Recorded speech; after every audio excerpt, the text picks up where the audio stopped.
Demo time. We wanted to take a look, actually, with Lee being here, about decision-making for the 9 when he gets to a breakdown and what he looks for, what are the triggers. So do you want to take us through a few scenarios? So say we've come from a line out, we've hit the 12 up. As a 9, I'd be coming to a breakdown from side on. As I was coming to the breakdown, I'd look to see what was on the blind side, to see how many people have folded round. So in this case, there's 2, so they're numbered up. Next thing I'd be looking would be what the guard and bodyguard are doing. So they're quite tight, and the 10 or the 3rd defender's quite wide. So my 10 would take them out, and I'd have my 3 forwards coming round. And for me, if we just hold, I'd come round, I'd step into this guy, and I'd want him and my forwards going through that hole because they're very tight and he's gone wide and the hole is there. Well, that's OK as a 9 when you're approaching from that sort of 45-degree angle and the ball's clear. But what goes through your mind when it's a messy ruck, when, these fat guys are getting all over the ball? Well, that's where it's important to, for any young scrum halves out there, you've really got to get your foot in. So, this guy with his head there, you've got to get your foot right in there. And the fact that on an ideal world, you'd want your foot to be here and it'd be nicely placed. But because it's here and there's legs over here, you want your foot back here with all your weight on your front foot and you're coming up to your hip and then you're getting your big step in to your 10.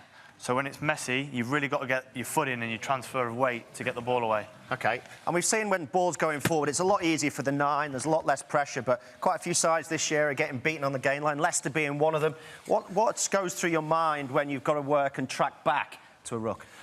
Yeah, I think you'll see now in the Premiership a lot more that 9s, when they're passing the ball, they're going on like we call a cheat line, so they're going through the defensive line. So we'd be expecting, our 12 or 13 to break through the line. The 9s would be coming through here to get an offload. But in this case, we've had a negative carry, which we call them, so it's gone backwards. So for a 9, you don't have to work through the defenders here, so all your back is facing the attack. So that's when the onus comes on the fly half and the forwards that are coming around the corner.